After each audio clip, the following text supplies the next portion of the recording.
Événements des derniers jours, chapitre 4.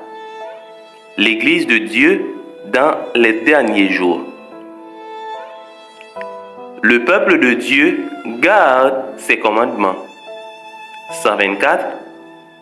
Dieu a une Église terrestre qui élève la bannière de la loi foulée aux pieds et présente au monde l'agneau de Dieu qui ôte les péchés du monde. 125. Il n'existe actuellement dans le monde qu'une seule Église qui se tient sur la brèche, défend la place et reconstruit sur les emplacements anciens qui ont été dévastés. 126. Que chacun veille à ne pas s'insurger contre le seul peuple qui remplit toutes les caractéristiques de l'Église du reste, qui garde les commandements de Dieu et possède la foi de Jésus. Dieu possède un peuple distinct, une Église sur la terre qui n'est comparable à aucune autre, supérieure à toutes les autres dans l'enseignement de la vérité et la défense de la loi de Dieu. Mon frère, si vous enseignez que l'Église adventiste représente Babylone, vous êtes dans l'erreur. Deuxième partie. Ils ont le témoignage de Jésus. 127. Tandis que s'approche la fin et que l'annonce des derniers avertissements s'étend au monde entier, il devient plus important pour ceux qui acceptent la vérité présente d'avoir une claire compréhension de la nature et de l'influence des témoignages que Dieu, dans sa providence, a lié à l'œuvre du troisième ange dès son origine même. 128. Les hommes pourront ou dire machination après machination, et l'ennemi cherchait par tous les moyens à séduire les âmes pour les écarter de la vérité. Tous ceux qui croient que le Seigneur a parlé par ce roi et lui a confié un message seront à l'abri de nombreuses erreurs qui surviendront en ces derniers jours. 129. Certains affirmeront avoir des visions. Si Dieu vous donne une preuve claire que la vision vient de lui, vous pouvez l'accepter. Mais ne l'acceptez jamais sur la base d'autres preuves, car les gens seront de plus en plus égarés par de faux conducteurs à l'étranger comme en Amérique. Troisième partie. Leur jalon biblique. 130. L'année 1844 fut riche en événements, ouvrant à nos yeux étonnés la purification du sanctuaire qui survient dans les cieux et qui a un rapport indéniable avec le peuple de Dieu sur la terre. Elle a également mis en évidence les messages du premier et du second ange ainsi que du troisième, déployant la bannière sur laquelle sont inscrits les mots, les commandements de Dieu et la foi de Jésus. L'un des jalons qui accompagnait ce message, ce fut la révélation du temple de Dieu aperçu dans les cieux par son peuple fidèle à la vérité, et de l'arche contenant la loi de Dieu. La lumière du sabbat du quatrième commandement fit jaillir ses rayons puissants sur le chemin des transgresseurs de la loi de Dieu.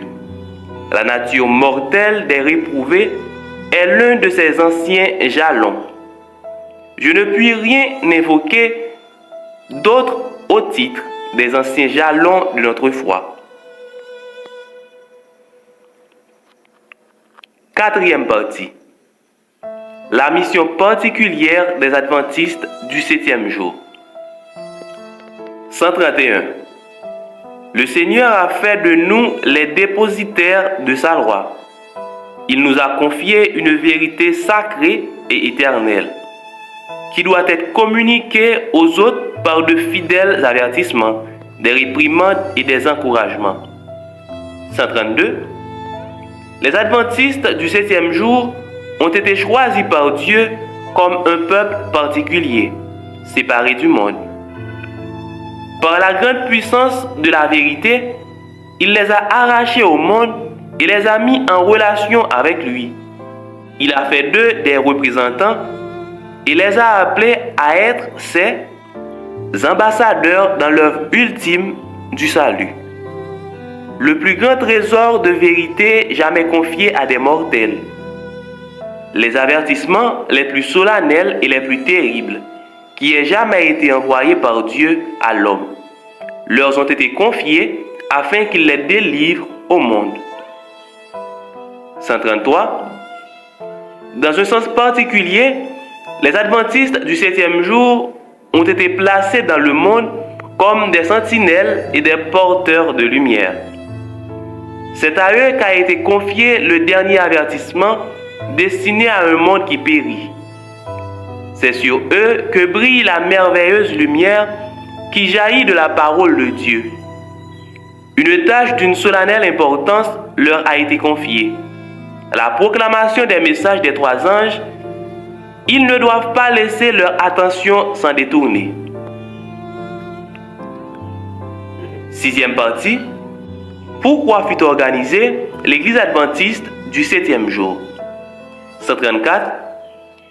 Tandis que s'accroissait le nombre des membres d'Église, il devenait évident que, sans quelque forme d'organisation, nous aboutirions à une grande confusion et que l'œuvre ne pourrait être accomplie convenablement. Pour pourvoir aux besoins matériels du ministère, pour introduire l'œuvre dans de nouveaux champs, pour protéger de certains membres indignes, tant les églises que le corps pastoral, pour gérer les propriétés de l'Église, pour la publication de la vérité par la presse et pour quantité d'autres raisons encore, une organisation s'avérait indispensable. 135. Le Saint-Esprit nous a montré qu'il doit régner un ordre et une rigoureuse discipline dans l'Église, et donc que l'organisation est nécessaire. Un système d'organisation et l'ordre marquent toutes les œuvres de Dieu dans l'univers. L'ordre est la loi des cieux et il doit être également la loi du peuple de Dieu sur la terre. 6e partie. L'organisation sera toujours essentielle. 136. À moins d'être suffisamment organisées pour assurer et imposer l'ordre, les églises ne peuvent rien espérer de leur avenir. 137. Oh, comme Satan se réjouirait s'il pouvait s'introduire parmi ce peuple et désorganiser l'œuvre dans un moment où une organisation forte sera essentielle et deviendra le plus grand pouvoir pour enrayer les mouvements de révolte illégitimes et pour réfuter des opinions que la parole de Dieu n'approuve pas. Respectons l'ordre équitablement afin de ne pas ouvrir de brèche dans notre système d'organisation et de ne pas détruire l'ordre que nous avons construit par un travail sage et attentif.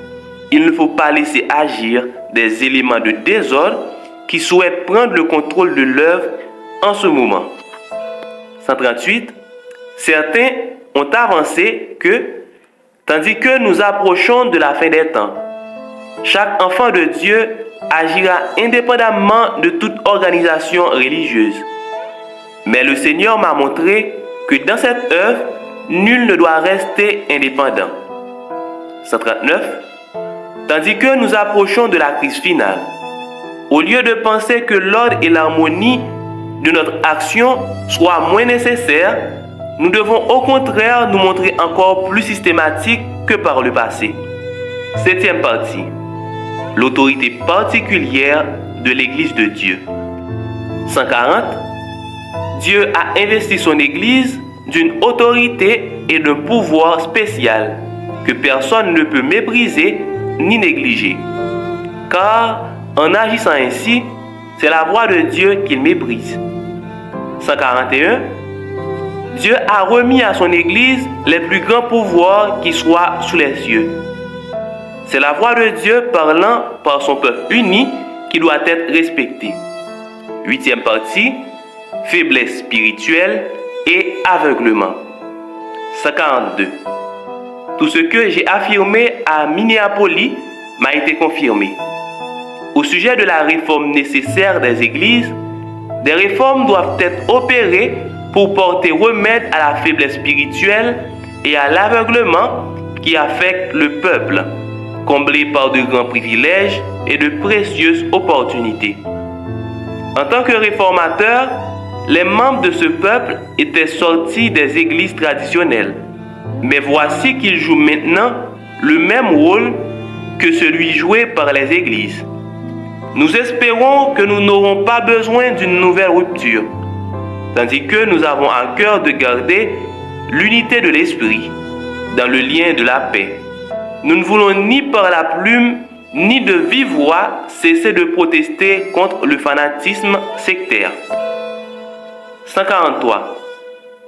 À ceux qui sont fiers de leur lumière et cependant ne réussissent pas à marcher selon celle-ci, le Christ dit: c'est pourquoi je vous le dis, si les miracles qui ont été faits au milieu de vous avaient été faits dans Tyr et dans Sidon, il y a longtemps qu'elles se seraient repenties, en prenant le sac et la cendre. C'est pourquoi je vous le dis, au jour du jugement, Tyr et Sidon seront traités moins rigoureusement que vous. Et toi, Capernaum, les adventistes du 7e jour qui ont reçu une grande lumière, seras-tu élevé jusqu'au ciel en ce qui concerne les privilèges? Non, tu seras abaissé jusqu'au séjour des morts, car si les miracles qui ont été faits au milieu de toi avaient été faits dans Sodome, elles subsisteraient encore aujourd'hui. C'est pourquoi je vous le dis, le pays de Sodome sera traité moins rigoureusement que toi. 144. L'Église est dans l'état de l'Église de Laodicée. La présence de Dieu n'est pas au milieu d'elle. 9e partie. L'abus de pouvoir chez les dirigeants de l'Église. 145. La conférence générale en elle-même se corrompt par des opinions et des principes erronés. 146. Les hommes ont profité déloyalement de ceux qu'ils ont considérés comme étant placés sous leur juridiction. Ils étaient déterminés à faire céder les individus. Ils entendaient régner ou ruiner. 147. Le pouvoir autoritaire qui s'est développé, comme si leur position avait fait des hommes des dieux, m'effraie et devrait nous inquiéter. C'est une malédiction partout où il est exercé, et par qui que ce soit qu'il exerce. 148.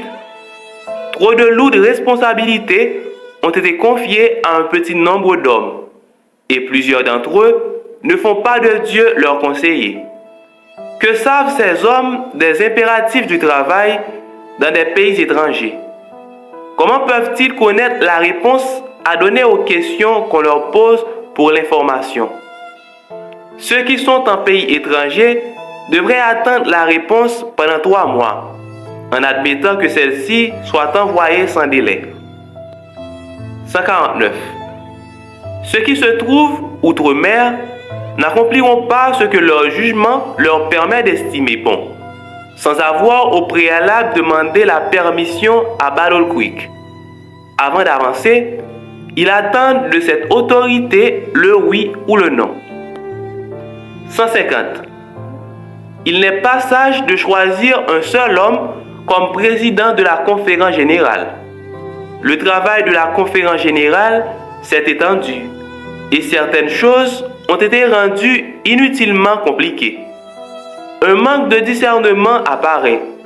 Il devrait exister une division du champ ou quelques autres plans qui soient de nature à changer l'ordre actuel des choses. 10e partie. Les dirigeants peu sages ne parlent pas de la part de Dieu. 151.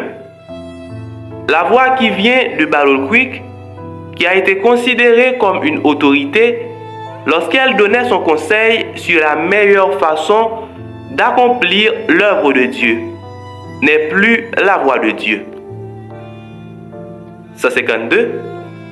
Voilà plusieurs années que je ne considère plus la conférence générale comme la voix de Dieu. 153. Le temps où nous considérions ces hommes de la conférence générale comme se tenant en un endroit sacré pour être la voix de Dieu pour le peuple est révolu. 11e partie. Inutilité d'une nouvelle dénomination. 154. Vous prendrez des passages, des témoignages qui parlent de la fin du temps de probation, du crible qui doit secouer le peuple de Dieu, et vous parlerez de l'apparition d'un peuple plus pur et plus saint qui en sortirait. Eh bien, sachez-le, tout cela fait le jeu de l'ennemi. Si plusieurs entraient dans vos vues et parlaient et agissaient d'après vos affirmations, nous assisterions à la manifestation du mouvement le plus fanatique que nous ayons jamais vu parmi les adventistes du 7e jour. C'est ce que Satan voudrait. 155. Le Seigneur ne vous a pas donné un message pour appeler les adventistes du 7e jour Babylone et pour appeler le peuple de Dieu à en sortir. Toutes les raisons que vous pouvez avancer à ce sujet seront nulles à mes yeux, car le Seigneur m'a donné des lumières décisives qui s'opposent à un tel message. 156. Je sais que le Seigneur aime son Église. Elle ne doit pas être désorganisée et réduite à des groupuscules indépendants. Cette idée n'a pas la moindre vraisemblance. Il n'y a pas la moindre preuve qu'une telle chose doive se produire. 157. Je vous le dis, mes frères, le Seigneur a un corps organisé par lequel il travaillera. Lorsque quelqu'un agit séparément du corps organisé que constitue le peuple obéissant au commandement de Dieu, lorsqu'il commence à peser l'Église avec des balances humaines et à prononcer sur elle des jugements, alors vous pouvez être certain que Dieu ne le conduit pas. Il se fourvoie. 12e partie. Dieu remettra toutes choses en ordre. 158. Nous n'avons pas à douter ou à craindre que le travail ne réussisse pas. Dieu conduit son œuvre et il mettra toutes choses en ordre. Si certaines choses doivent être ajustées à la tête de l'œuvre, Dieu y veillera et redressera tout tort. Et on croit en Dieu qui va conduire à bon port le noble navire où le peuple de Dieu s'est embarqué. 159. Dieu n'aurait-il pas d'église vivante? Il a une église, effectivement, mais c'est l'église militante, non l'église triomphante. Nous regrettons qu'il y ait des membres déficients. Ils constituent l'ivraie parmi le bon grain. Bien qu'il y ait des choses mauvaises dans l'église, elles demeureront jusqu'à la fin du monde. L'église de ces derniers jours doit être la lumière du monde qui est polluée et corrompue par le péché. C'est sur l'église, toute affaiblie et défaillante qu'elle est. Sur l'église qui a besoin d'être admonestée, avertie et conseillée. C'est une église que le Christ pose son suprême regard. 160. Les puissances de Satan ne triompheront jamais. La victoire accompagnera le message du troisième ange. De même que le capitaine des armées du Seigneur a renversé les murs de Jéricho. Ainsi, le peuple champion des commandements de Dieu triomphera, et tous ses adversaires seront anéantis. 13e partie. La répartition des responsabilités est exigée. 161. Ce dont nous avons besoin maintenant, c'est d'une réorganisation. Nous devons commencer par les fondations et construire selon un principe différent. 162. Voici les hommes qui sont à la tête de nos diverses institutions, à la tête de nos établissements d'éducation et des fédérations, dans diverses villes et différents États. Ils doivent tous être des hommes représentatifs. Ils sont appelés à modeler et façonner les plans qui seront entrepris. Il nous faut plus d'un ou deux hommes pour considérer tout notre vaste champ. Le travail est grand et aucun esprit humain ne peut dresser le plan de ce qui doit être réalisé. 163. Maintenant, j'aimerais dire que Dieu n'a placé aucun pouvoir monarchique dans nos rangs pour contrôler telle ou telle branche de l'œuvre. Celle-ci a été grandement diminuée par des efforts pour tenter de la contrôler sous tous ses aspects. Il faut qu'intervienne une rénovation, une réorganisation, une nouvelle puissance et une nouvelle force doivent être données au comité nécessaire. 164. De nouvelles fédérations doivent être créées. Il était dans le plan de Dieu qu'une nouvelle union soit créée en Australie. Il n'est pas nécessaire d'écrire à des milliers de kilomètres pour recevoir la vie de Battle Creek et ensuite d'avoir encore à atteindre la réponse pendant plusieurs semaines. Ceux qui sont sur place doivent décider de ce qui est à faire. 14e partie. La réponse de la conférence générale de 1901. 165. Qui était avec nous depuis le début de cette conférence, qui a éloigné les manifestations regrettables qui apparaissent parfois dans de tels rassemblements, qui a arpenté les allées de ce tabernacle, le Dieu des cieux et ses anges. Et ils ne sont pas venus pour vous réduire en pièces, mais pour vous donner des esprits droits et pacifiques. Ils sont restés parmi nous pour travailler à l'œuvre de Dieu, pour éloigner les puissances des ténèbres, afin que l'œuvre que Dieu nous a donnée à faire ne soit pas gênée. Les anges de Dieu ont travaillé avec nous. 166. La tournure prise par les événements de cette rencontre a été l'objet du plus grand étonnement de ma vie. Ce n'est point notre œuvre, c'est l'œuvre de Dieu.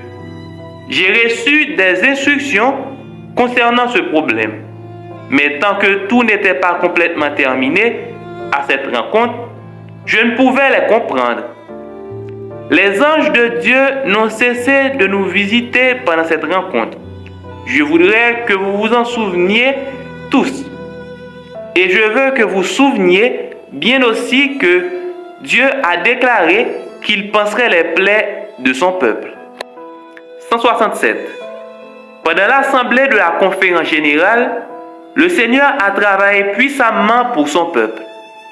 Chaque fois que je pense à cette assemblée, je me sens envahi par un doux sentiment de solennité et mon âme éclate de gratitude. Nous avons discerné la démarche pleine de majesté de notre Seigneur et Sauveur. Nous louons son saint nom, car il a donné la délivrance à son peuple. 168. Il s'est avéré nécessaire d'organiser des unions, afin que la conférence générale n'exerce pas une autorité dictatoriale sur les diverses fédérations. Le pouvoir qui se trouve à la conférence générale ne doit pas rester concentré entre les mains d'un seul homme, ou deux, ou six. Il doit exister un comité au-dessus de chaque division distincte. 15e partie. La confiance dans l'organisation de l'Église adventiste du 7e jour est confirmée. 169. Nous ne pouvons plus maintenant nous détourner des fondations que Dieu a posées. Nous ne pouvons plus entrer dans une quelconque nouvelle organisation. Ce serait une apostasie et l'abandon de la vérité. 170. J'ai reçu instruction de dire aux adventistes du 7e jour du monde entier que Dieu les a appelés à constituer un peuple qui lui est particulièrement précieux. Il a arrêté que son Église sur la terre doit demeurer parfaitement unie dans le Saint-Esprit et les conseils du Seigneur des armées jusqu'à la fin des temps. 171. Parfois, lorsqu'un petit groupe d'hommes chargés de la gestion globale de l'œuvre ont, au nom de la conférence générale, pensé réaliser des plans qui manquaient de sagesse et visaient à restreindre l'œuvre de Dieu, j'ai déclaré que je ne pouvais plus considérer la voix de la conférence générale, représentée par ces quelques hommes, comme la voix de Dieu. Mais cela ne signifie pas que les décisions d'une conférence générale, composée de l'assemblée des hommes dûment nommés et représentatifs de toutes les parties du champ, ne doivent pas être respectées. 172. Dieu a ordonné que les représentants de son Église, venus de tous les pays du monde, lorsqu'ils sont réunis en conférence générale, doivent avoir l'autorité. L'erreur que certains risquent de commettre, c'est de confier au jugement d'un seul homme ou d'un petit groupe d'hommes la pleine autorité et l'influence dont Dieu a investi son Église par le moyen du jugement et par la voie de la conférence générale, assemblée pour élaborer les plans qui devront assurer la prospérité et l'avancement de son œuvre. 173. Dieu a investi son Église d'une autorité spéciale et d'un pouvoir que personne n'est autorisé à négliger et à mépriser, car celui qui le fait méprise la voix de Dieu. 174. Je me sens encouragé et béni lorsque je réalise que le Dieu d'Israël guide toujours son peuple et qu'il continuera à rester avec lui jusqu'à la fin des temps. 16e partie. Une déclaration de W.C.Y. 175. Je lui ai dit à Madame Lida Scott comment ma mère considérait l'expérience de l'Église du reste. Et je lui ai fait part de son enseignement ferme, selon lequel Dieu ne permettrait pas que cette Église apostasie au point que l'apparition d'une nouvelle Église soit jamais nécessaire. 17e partie. Le réveil spirituel est encore nécessaire. 176. Un jour, à midi, j'écrivais mes impressions sur l'œuvre qui aurait pu être accomplie lors de la dernière conférence générale de 1901. Si les hommes en place avaient suivi la volonté et la voie de Dieu, ceux qui ont reçu de grandes lumières n'ont pas marché dans la lumière. La rencontre s'est terminée sans aboutir. Ces hommes ne sont pas humiliés devant le Seigneur comme il aurait dû le faire, et le Saint-Esprit n'a pas été accordé. 177. J'en étais à ce point lorsque je perdis conscience, et il me sembla que j'assistais à une scène qui se déroulait à Battle Creek. 178. Nous étions assemblés dans l'auditorium du tabernacle. On offrit la prière, on chanta un cantique, puis on offrit une nouvelle prière. Les plus ferventes supplications montèrent vers Dieu. La réunion était empreinte de la présence du Saint-Esprit. 179. Chacun semblait disposé à mettre de côté son orgueil et à faire une confession sincère. Et ceux qui conduisaient cette expérience spirituelle étaient ceux qui avaient l'influence, mais n'avaient pas eu auparavant le courage de confesser leurs péchés. 180. Une joie, comme nous n'en avions jamais connu, se faisait sentir dans le tabernacle. 181. Puis je sortis de mon inconscience et, pendant un moment, je ne pus comprendre où j'étais. Ma plume était encore dans ma main, alors la parole me fut adressée. Voilà ce qui aurait pu être. Tout cela, c'est ce que le Seigneur voulait faire pour son peuple. Tout le ciel ne demandait qu'à donner sa grâce. Je me pris à penser où nous en serions si le travail avait été achevé à la dernière conférence générale. 182. J'ai été profondément impressionné par des scènes qui sont passées devant moi récemment durant la nuit. J'avais l'impression d'assister à un grand mouvement, un grand réveil, qui gagnait plusieurs endroits. Notre peuple allait de l'avant en bon ordre, répondant à l'appel de Dieu. 18e partie. La patience de Dieu envers son peuple. 183. L'Église a échoué, tristement échoué. Il n'a pas répondu à l'attente de son Rédempteur. Et cependant, le Seigneur ne se retire pas de son peuple. Il le supporte encore, non qu'il trouve quelque bien en lui, mais afin que son nom ne soit pas déshonoré devant les ennemis de la vérité et de la justice, afin que les puissances sataniques ne puissent triompher par la destruction du peuple de Dieu. Il a supporté son entêtement, son incrédulité, sa folie.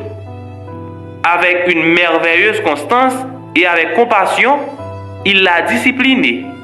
S'il accepte ses instructions, il le purifiera de ses tendances perverses, lui accordant un salut éternel et en faisant le monument commémoratif du pouvoir de sa grâce.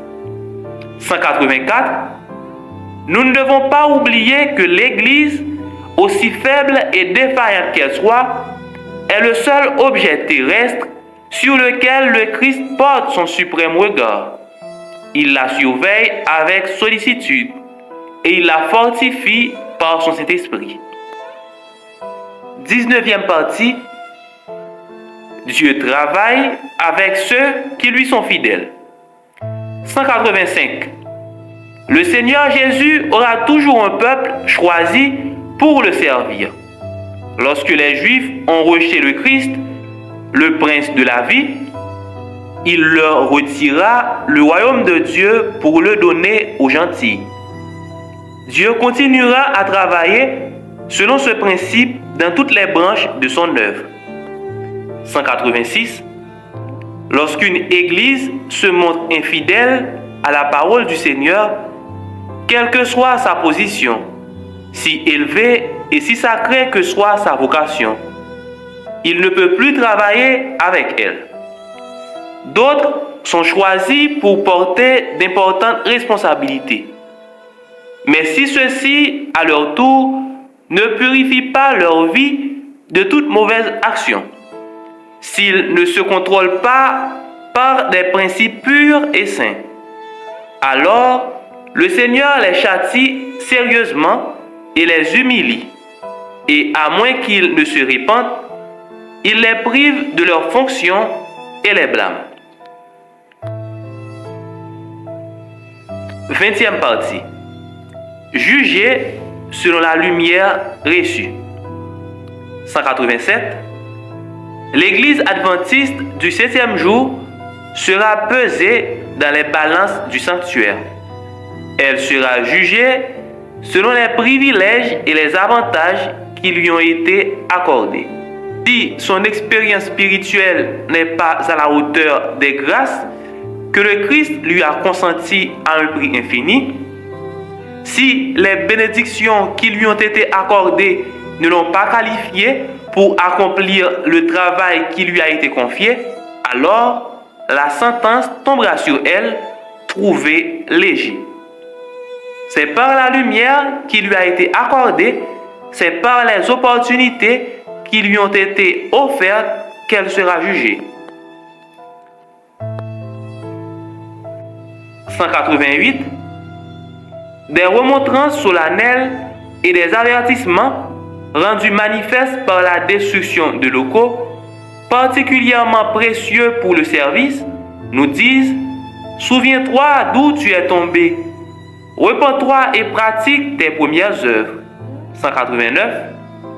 À moins que l'Église, qui est maintenant corrompue par ses chutes, ne se répande et ne se convertisse, elle goûtera le fruit amer de ses propres œuvres, jusqu'à ce qu'elle ait horreur d'elle-même. Lorsqu'elle résistera au mal et qu'elle choisira le bien, se tenant sur la plateforme de la vérité, éternelle et par la foi, s'emparant des objectifs préparés pour elle, alors elle sera guérie. Elle apparaîtra dans sa simplicité et sa pureté divine, exemple de compromis terrestre, démontrant que la vérité l'a vraiment affranchie. Alors, ses membres seront véritablement les élus de Dieu et ses représentants. 21e partie. L'histoire d'Israël est un avertissement pour nous. 190. Dans ces derniers jours, le peuple de Dieu sera exposé à tous les dangers qu'a connus l'ancien Israël. Ceux qui n'accepteront pas les avertissements de Dieu tomberont dans les mêmes pièges que l'ancien Israël et ne trouveront pas le repos du fait de leur incrédulité. Les membres de l'ancien Israël ont dû endurer les calamités à cause de leur cœur non sanctifié et de leur volonté rebelle. Leur rejet final en tant que nation fut le résultat de leur propre incroyance, de leur confiance en eux-mêmes, de leur impénitence, de l'aveuglement de leur esprit et de la dureté de leur cœur. Leur histoire constitue pour nous un signal de danger dressé sur notre route. 191. Prenez garde, frères, que personne parmi vous n'ait un cœur méchant et incrédule, au point de se détourner du Dieu vivant, car nous avons été rendus participants du Christ. Si du moins nous retenions fermement jusqu'à la fin notre assurance première. 22e partie. L'Église militante est imparfaite. 192. L'Église militante n'est pas l'Église triomphante, et la terre n'est pas le ciel. L'Église est composée d'hommes et de femmes faillibles, imparfaits, qui ne sont que des élèves à l'école du Christ, et doivent être formés, disciplinés, éduqués pour cette vie et pour la vie future et immortelle. 193. Certains semblent penser qu'il leur suffit d'entrer dans l'Église pour que toutes leurs attentes soient comblées et qu'ils ne rencontrent désormais que des êtres purs et parfaits. Ces personnes ont du zèle pour leur foi et lorsqu'elles constatent des fautes dans la vie des membres d'Église, elles disent « Nous avons quitté le monde afin de ne plus avoir affaire avec de mauvais caractères. » Mais le mal est également ici. Et elles demandent, comme les serviteurs de la parabole, d'où vient qu'il y a de l'ivraie. Matthieu 13, verset 25.